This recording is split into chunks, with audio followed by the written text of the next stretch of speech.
Hello, everybody. I am Louise Eddington, the Cosmic Owl of Cosmic Owl Astrology, and I am recording this on Halloween, Samhain, whatever you want to call it, also the day of the descent of Inanna, and on the Scorpio new moon, or just before it.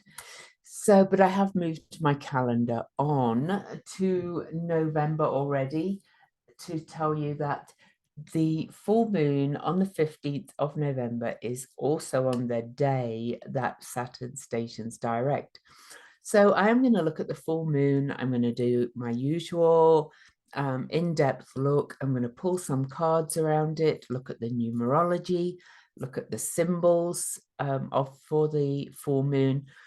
But this is also 2 days before the state electors certify the election in the USA on November the 17th.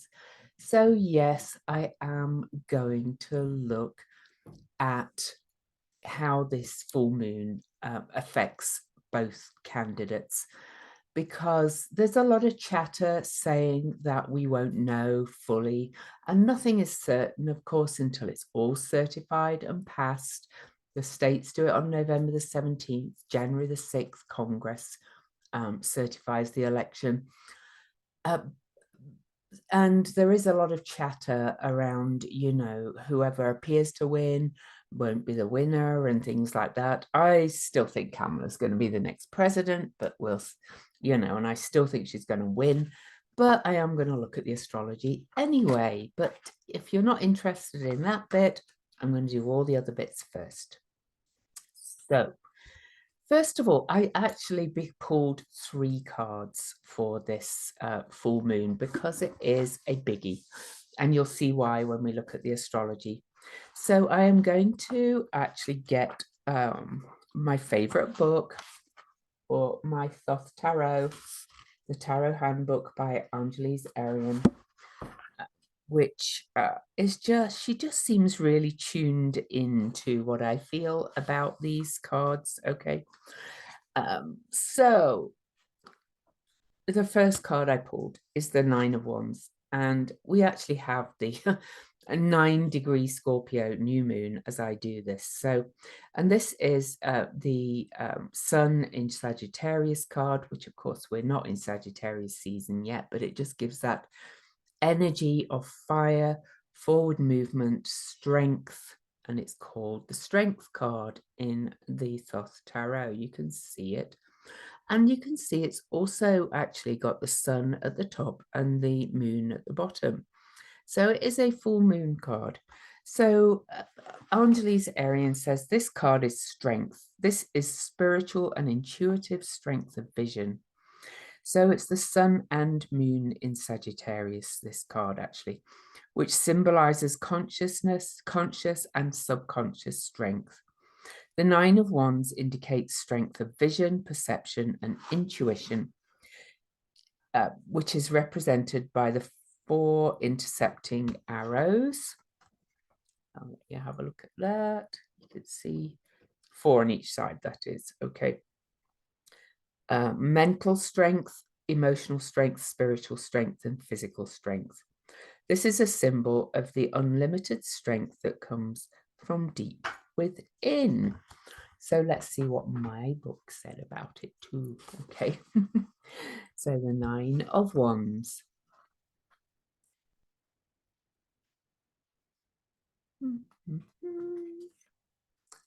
So this says persistence, determination, resilience, and battle weariness a little bit. I think we're all going to be a little bit worn out, right, by all of this. Do you not feel that already? I actually feel very optimistic as I'm recording this. And of course, I'm recording this before the election. So I'm still going to stick my neck out and look at the candidates and all those things. Anyway, let me tell you what middle court card I pulled. Let me just get to the right page because, okay.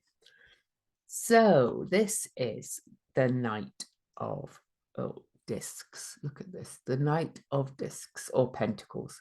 Okay, look at him. Look, he's got his helmet down, like the battle's over, looking to the rising sun, looking towards possibility. If you kind of look at the foreground, where the horse is trying to eat, is eating grass, and the harvest. So there is growth around. This is a very earthy card, of course. And his shield's down, his weapon is relaxed. It looks like he's kind of won a battle. And this is the mastery of abundance and prosperity. Okay. And of course, that doesn't always mean money. So this card demonstrates the capacity to manifest skills in the outer world in practical, observable ways. This is the harvester with his threshing tool in his hand is prepared to harvest that which he has cultivated. This card is determined to achieve harvest in the areas of health and finances. The Knight of Discs represents the doctor or the healer in the deck. So you get the idea generally. I'll let you kind of take a lot of it, what you take from it, but I always invite you to look at the picture.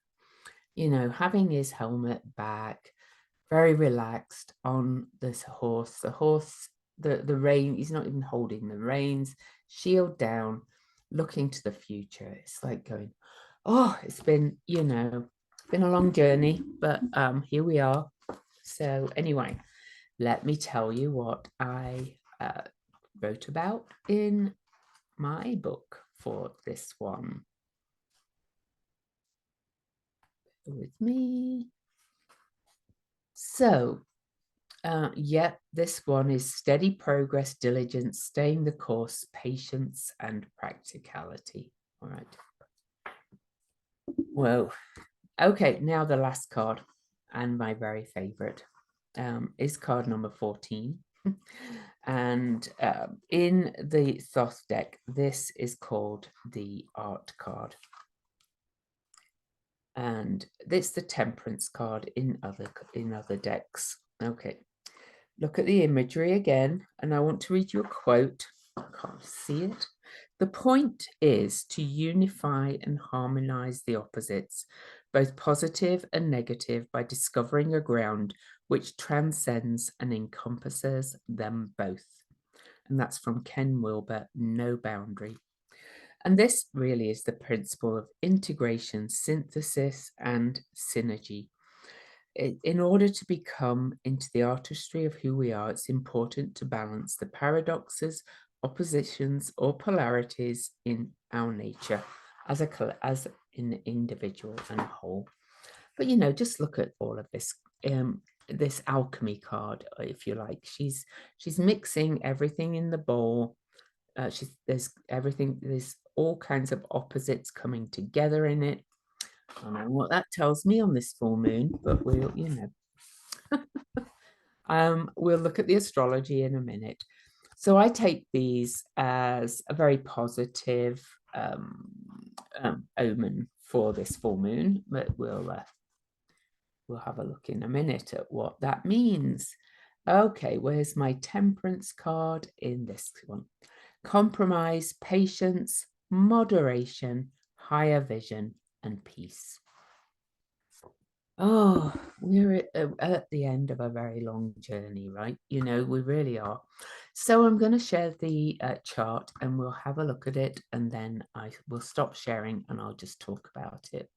So the Taurus full moon is on November the 15th, 24. So we're still in an 8-year. Of course, it's an 11-month. That's a 6-day, and it happens to be a 2 + 4, 6-degree full moon. So I will look at the numbers in a minute, and you can see the time, 4:28 p.m. When I come to look at the candidates cards, I'm going to look at this as the perspective of it as a chart for Washington, D.C., which is the seat of our government. But as I'm not there, I'm now going to ignore the houses and just tell you what I'll be talking about. So this full moon is at 24 degrees Taurus exactly, and is exactly conjunct Uranus pretty much by just over a degree. Of course, the sun is still in Scorpio, So it's an opposition. So it is an alchemy and integration of all opposites. One of the most powerful aspects to this full moon is the moon and Uranus trine Pluto, which is now only 4 days away from leaving the sign of Capricorn. And in the middle, between these, is Neptune in Pisces. These outer planets, Pluto, Neptune, and Uranus, are in this mini grand trine condition at the moment. By the time of this full moon, the nodes have moved fully off the degree they were at right through the eclipses. They're back to 5 degrees, and we have quite a lot around that degree of the chart. So I'll be looking at Venus, Juno, the nodes, and Mars, and talking about what that means to me. We've also got a Mercury opposition to Jupiter, because by 3 degrees, which is also, and I should have aspected that, so there we go. Also making another aspect, a wedge aspect to Chiron.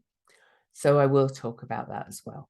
We do also have Eris and Hygeia at 24 degrees, which is the degree of the full moon. So I will probably bring that in.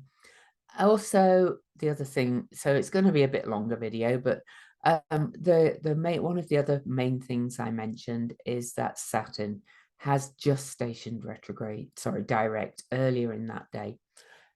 That's always a big tidal shift in one direction or another, emotionally, but about the lessons that we've learned during the Saturn retrograde. So I'll talk more about that. But I do want to say that that's very appropriate for what I'll be looking at in the candidates' charts. So I'm actually just going to stop the share for a minute, and I'm going to look at the numbers for this full moon. So as I mentioned, it's at exactly 24 degrees. So that's a 6. 2 plus 4 is 6. And of course, I mentioned we're on a 6th day as well. So that is actually the number that connects the above and below. This is about reconciliation and discrimination and a union.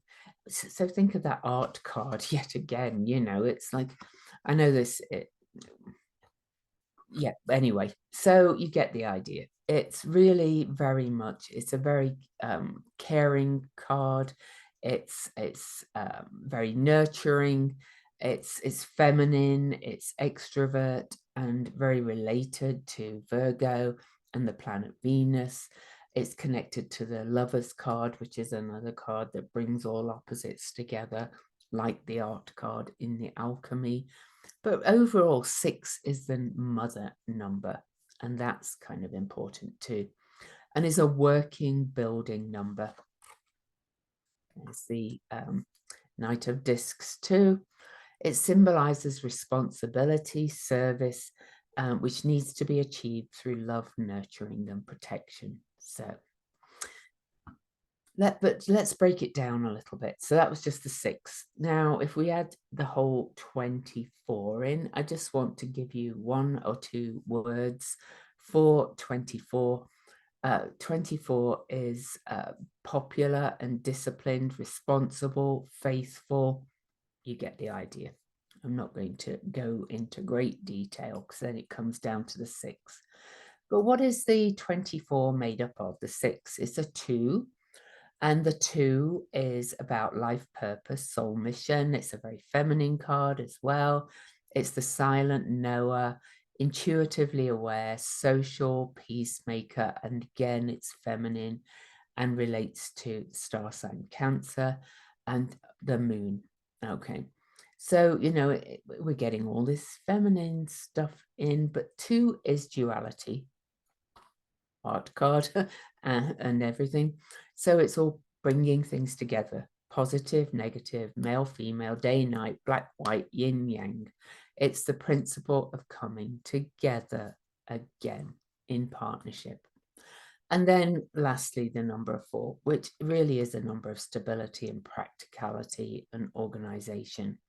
Interestingly, it is the stabilizer. It's willing to take up difficult or unpleasant tasks to really kind of bring things into reality and stabilize, as I said. So,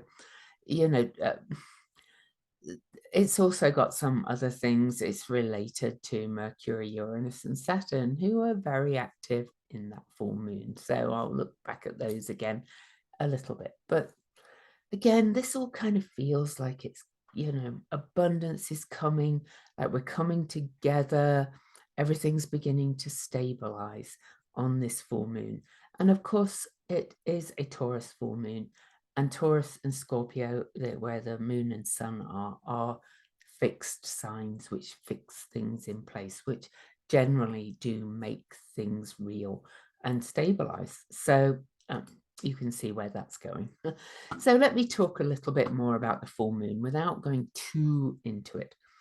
I do want to point out, though, that the moon itself in Taurus is conjunct Uranus. Uranus is expect the unexpected.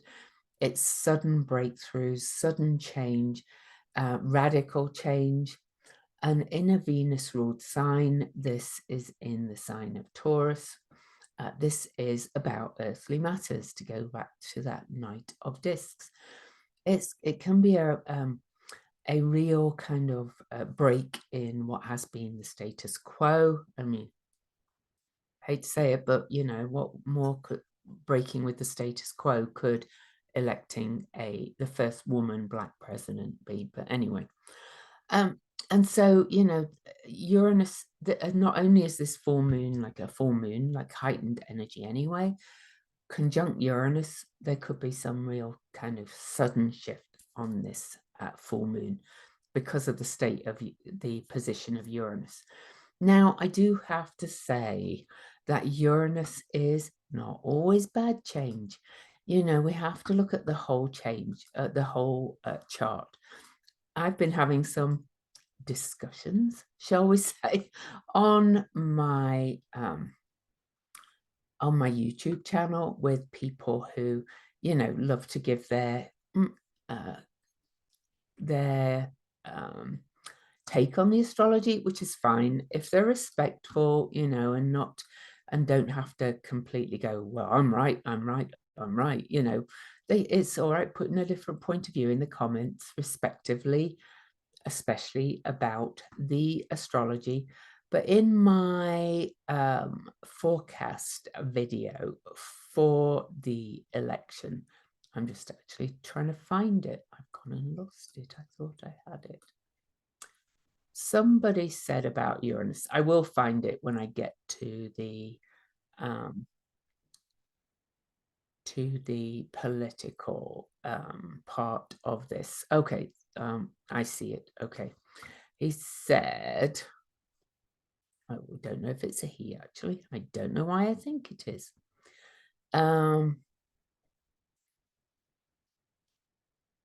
Uranus shows job disruption, sudden breaks, could even show her being fired. Well, I'll talk about that when we get to it, because Uranus is, sudden change. It can show job disruptions, sudden breaks from jobs, but it's affecting both candidates. So I'll come back to that. So it could indicate all of those things. It could indicate a sudden turn in financial fortunes in Taurus. It could also indicate a radical shift in what values we are living by, and in material matters, and attachment to material matters. But Taurus is also the physical self as well. So it could indicate a radical change in power dynamics, because Scorpio's on the opposite side, in how we have autonomy over our own physical bodies. And adding to that, one of the trine to Pluto, only 4 days away from leaving Capricorn for good. In the structures of our society, Capricorn, the institutions, more radical transformation, okay, in them. I think, can sense where it's going. But also, this is in the structures of your life. This is a big full moon.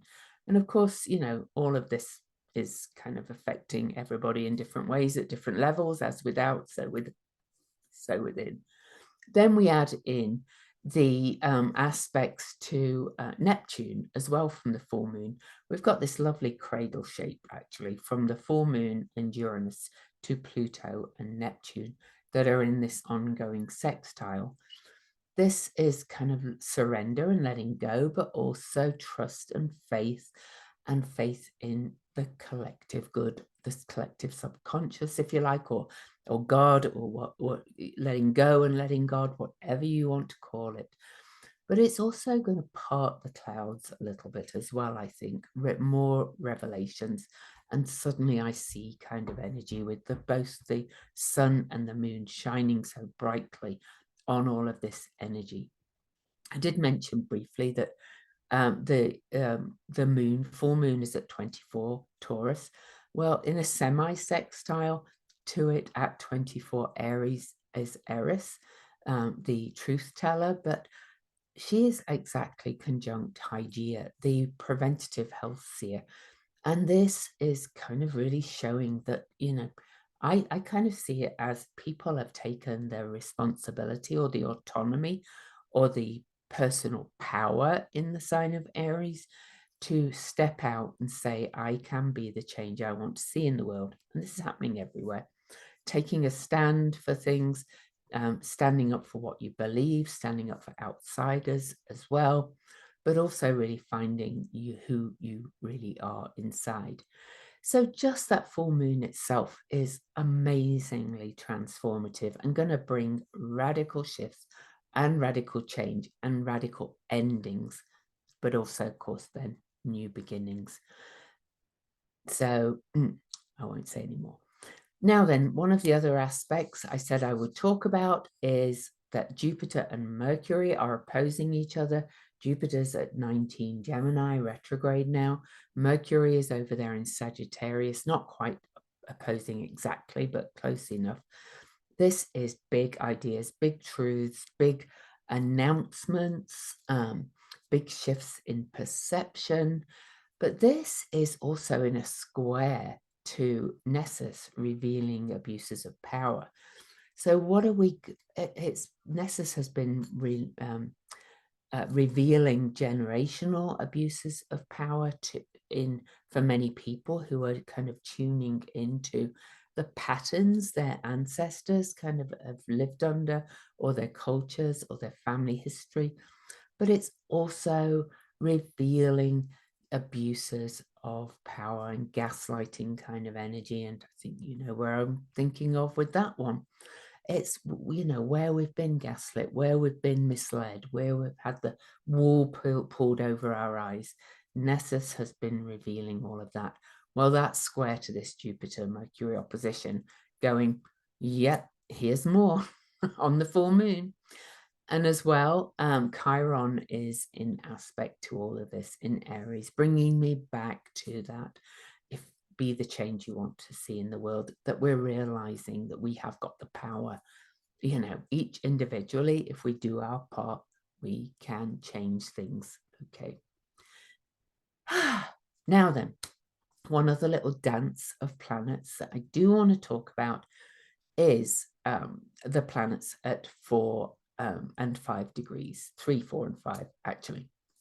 So the nodes are still in Aries and Libra. We're still working on not playing nice for the sake of playing nice, not fence sitting anymore, but also reaching across the aisle in healthy ways, coming together in partnership, in balance and justice and harmony, restoring that Libra balance from the Aries North Node of each doing our part. And there we now know that the nodes have moved from on the election day, November the 5th, they actually moved from 6 degrees to 5 degrees very early on election day. Now they're solidly at 5 degrees. But on this full moon, which is the last full moon before Pluto leaves Aquarius 4 days later, also the first full moon after the election, the nodes are making several aspects. The I'm going to go from the South Node. The South Node is in sextile to Mars in Leo. Mars in Leo moving very slowly, about to station retrograde on December the 6th at 6 Leo, is kind of saying, like slow down, let's come from the heart and let's be sun-led, which is in Scorpio, which is, letting go and shedding all that old toxic poison that's been in ourselves, our institutions, our collective, everything. And then the nodes are also in an almost exact square to Venus in Capricorn. And this, to my mind, is saying the divine feminine is stepping up. Mars is kind of slowing down and ready to kind of find that balance, find that harmony between the feminine archetypes and the masculine archetypes and come together. And then we do also have a semi-sextile with Juno in Scorpio. So that's kind of more purging of, I think, any of this toxic patriarchal kind of hierarchical behavior, power games, power struggles, people thinking they have power and control over everybody. I think they're going to find out that it's gone, that they have lost their power and control globally, everywhere. So I think that's all I wanted to say about the full moon. There's probably always more I could say. I do want to mention Pallas Athena is also at 24 degrees, the wise justice warrior in the sign of the judge, if you like, or the sign of the courts, Sagittarius, and she is the wise justice warrior, the strategist. She is in a quincunx to the moon and Uranus, saying it's time to break free of some of these solid, stuck patterns. I really can see the ERA being ratified and Roe encoded into federal law, things like that. So it's, I love this full moon, but it could have a bit of a shock impact depending on your perspective.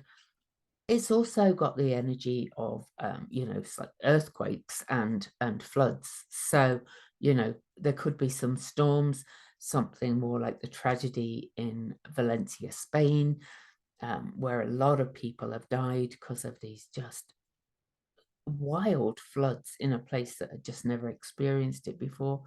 We've seen that in after Hurricane Helene. This has got earth moving energy, literally. So maybe I need to look at some point at the maps for that, for the geodetic maps, to see where the full moon lines are. But I'm not sure I really let me think. Well, how do I put this?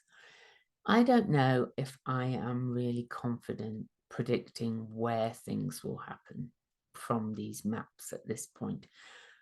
All I've ever seen anybody do so far, generally, Julius Simmers is doing some amazing work on this, but I've seen people mostly just look in hindsight, or like when Milton was coming, I looked, but I knew Milton was already coming. So, but let's look where the lines for the full moon go through. So the moon conjunct Uranus actually goes through,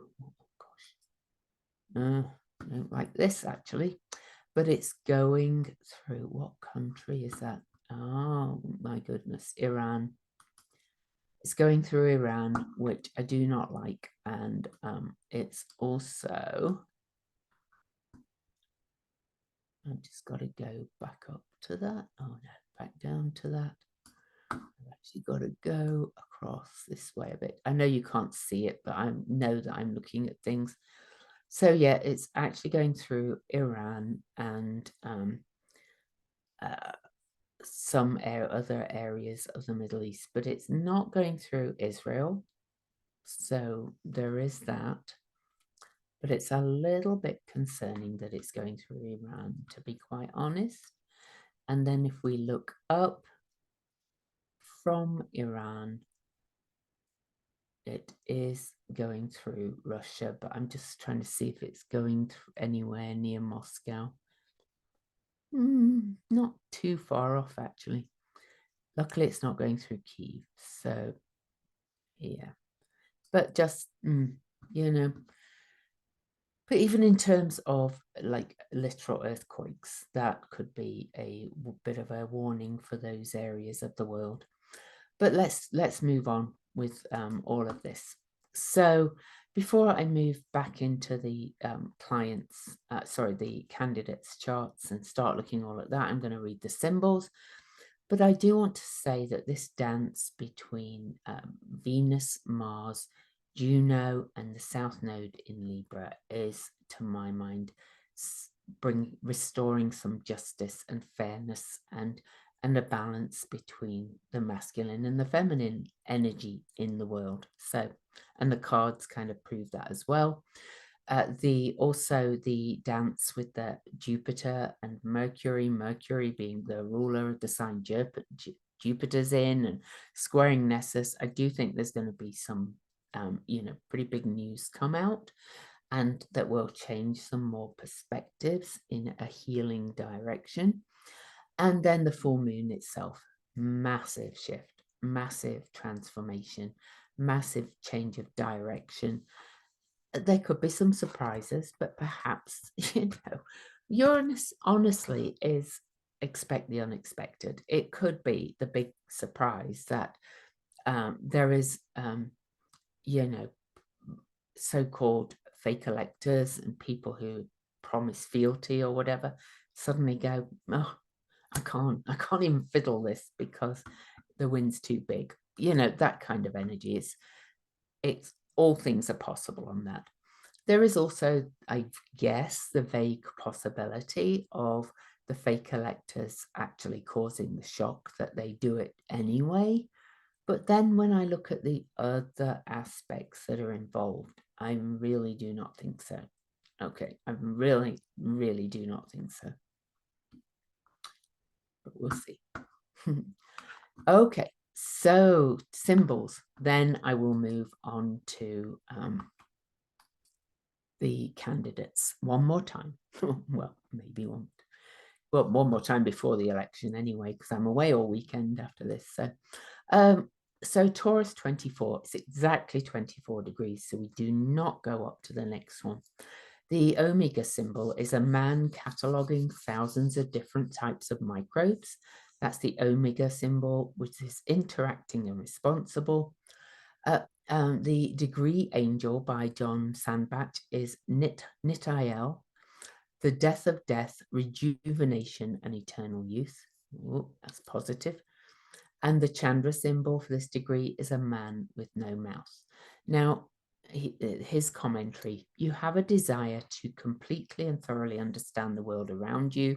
You sense all sorts of helping as well as harmful influences at work in the world and are desirous of comprehending their workings. You are at your best when you use this knowledge to help others rather than getting entranced with knowledge purely for its own sake. That spoke to me. But then he goes on to say, from the Chandra symbol, a man with no mouth. This image seems, of course, at first glance, a handicap, but the person has obviously made it to adulthood. He's not a child without eating. So the image is about a very deep and primitive form of independence. It also implies that the individual is beyond words, is instead a person of action, one who deals with tangibles more than concepts. The Kabbalah tells us of the great importance of even very small things. And so this researcher into microbes is highly observant and, like Sherlock Holmes, can deduce much from scant information and can turn what seems like a very little into great richness. Now I'm going to go and read the Sabian symbol, but before I read it, because it's one of my ones I do not like the wording of, but I've got my own interpretation of it now.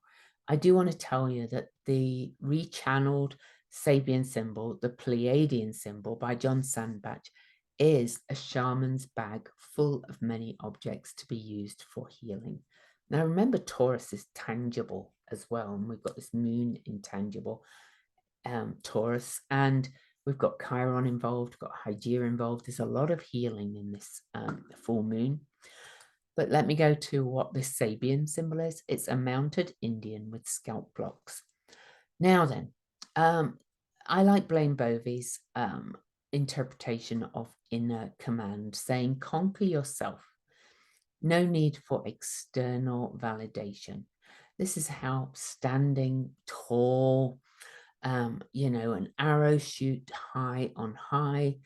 The mounted Indian is an expression of personal power. And we could say it's that raw kind of indigenous, kind of a very elemental, connected with the elements kind of energy. But with I'm going to say with the scalp blocks, that this was about power games, because a lot of Native American people and tribes believe that the strength is in the hair.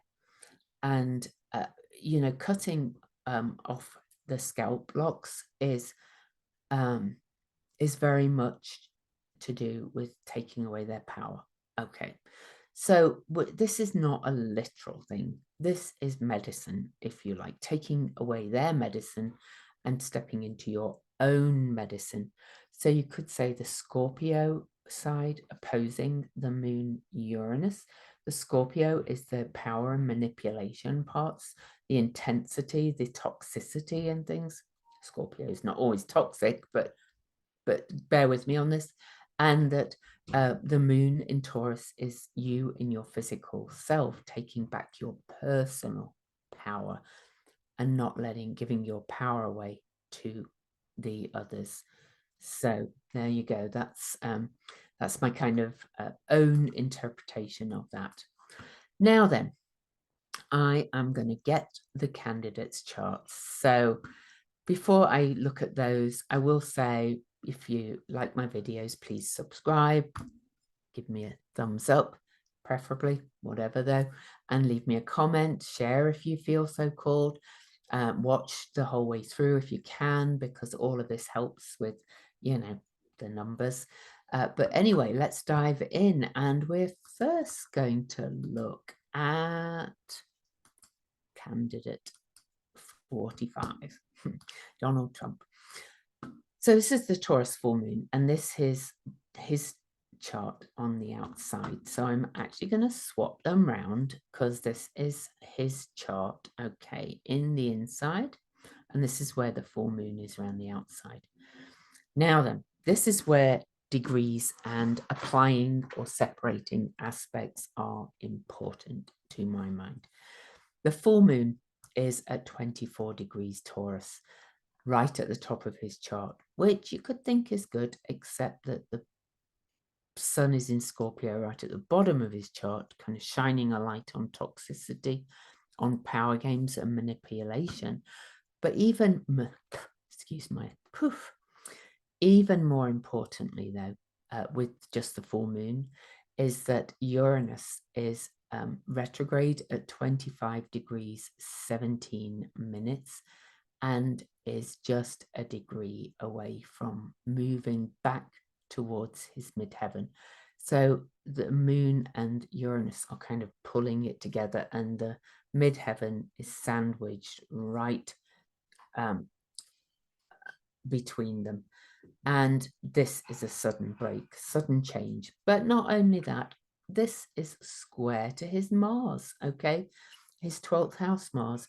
Now, Uranus has to go direct and square Mars again. So this is a separating aspect from his Mars, but it's not separating as much as it is from something in the other candidate's chart.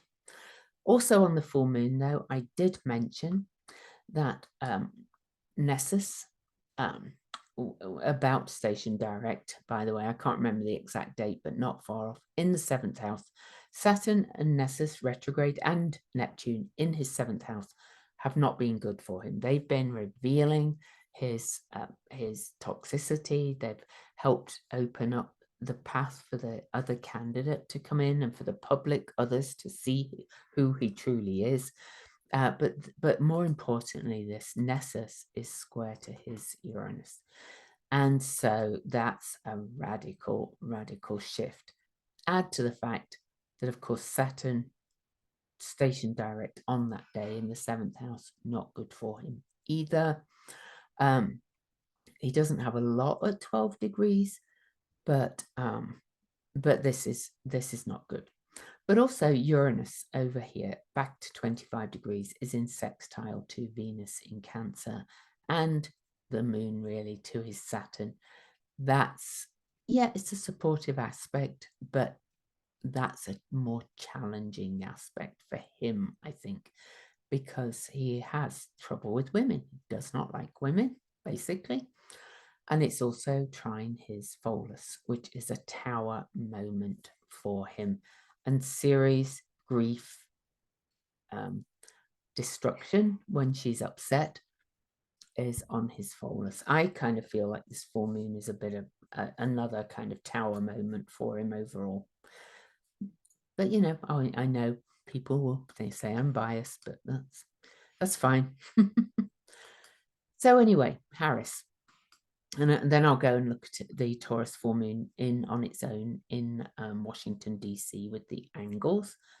Bear in mind, remember that 17-degree mark that we have on the full moon, Nessus being at 17 degrees, okay?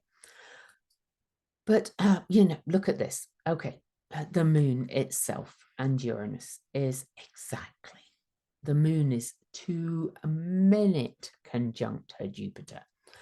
And that's kind of a big breakthrough, a breakout of the shadows, if you like, in the 12th house.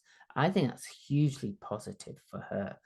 And the sun being in her 6th house of service, being on her Jupiter is such a powerful kind of energy, especially because it's actually very sextile as well to her semi-sextile to her ascendant and north node. You know, this is, you know, maybe a surprise win. Maybe they'll find out that after kind of all the protests and recounts and things that she's won even bigger than she thought, or something. You know, I know people might read it differently, but we'll see. Plus Saturn has stations direct in her 10th house earlier on that day. And Saturn is associated with the 10th house to a degree. It's opposing her. This is Circe, the sorceress. But that brings me to that art card. It's opposing her Uranus, but, you know, she's got that healer Uranus Chiron opposition, and Saturn is saying, I've mastered this. I understand it. There's the Nessus, the revealer of generational abuse. I think she's kind of taking her place to do all of that. Okay, so and then I think this is huge as well.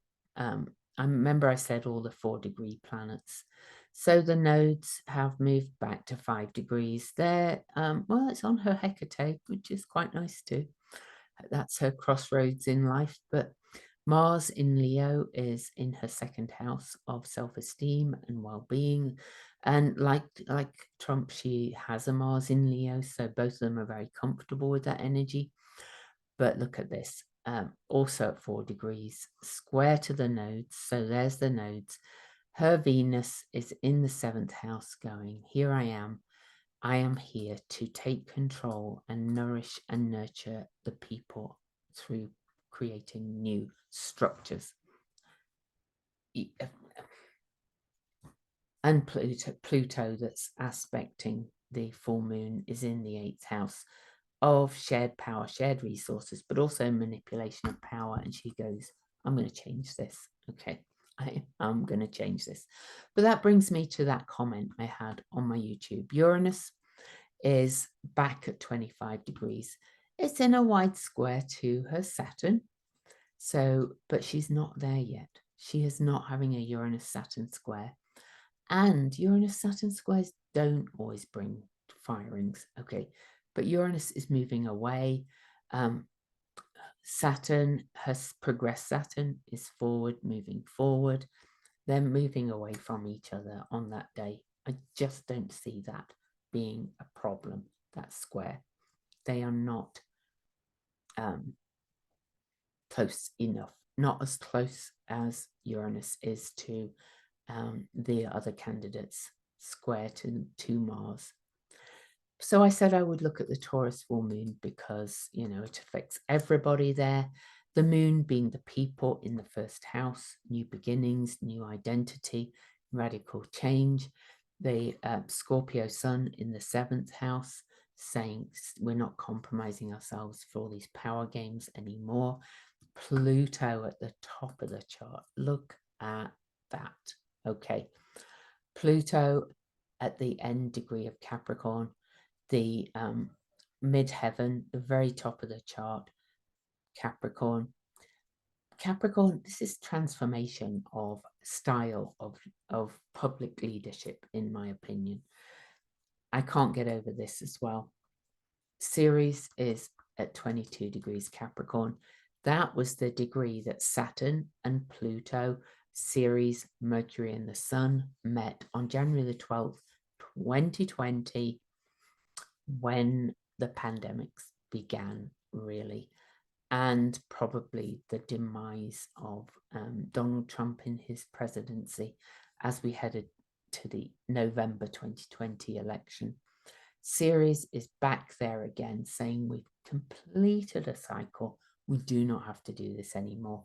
We can bring healing and justice, climate justice, create, you know, new structures, all kinds of things like that. But look at this Nessus I mentioned.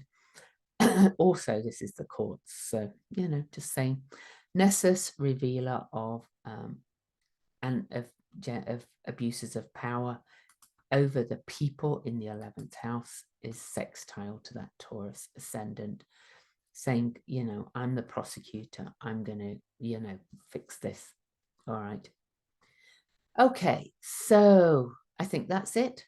Thank you, everybody, for listening, and I will get this uploaded ASAP because I am traveling tomorrow morning. See you later.